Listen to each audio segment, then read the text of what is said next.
ازاي بعمل فوليوم لشعري؟ بصراحة الفيديو ده انا عاملاه مخصوص لاكونت اسمه هكونا مطاطا، بس انا مش عارفة للاسف اسمها الحقيقي، وهي طلبت مني الفيديو ده بقالها كذا مرة.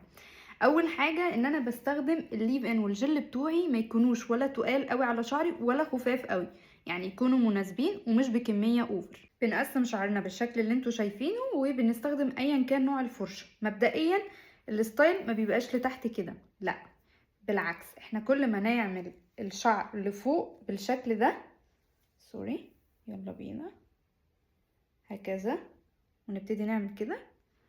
بيبتدي بصوا الشعر، بتحسوا انه مش نايم لتحت، لا واخد كيرف كده شويه.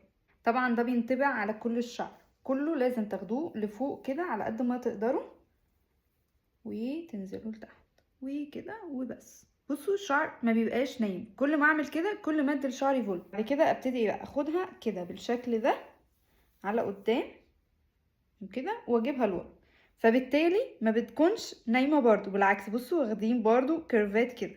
وهكذا برضو بعمل كل الجزء اللي قدام بنفس الطريقه بالظبط. طيب هعمل الجزء التاني وهنشف شعري، وخلينا نشوف بقى الفاينل ريزلت. زي ما انتوا شايفين الفوليوم بتاع الشعر اهو حلو ازاي، حتى من الروتس نفسها كلها حلوه جدا. طبعا لو في كيرلز ماسكه في بعضها بفكها من بعض، ده بيساعد اكتر انه يديني فوليوم.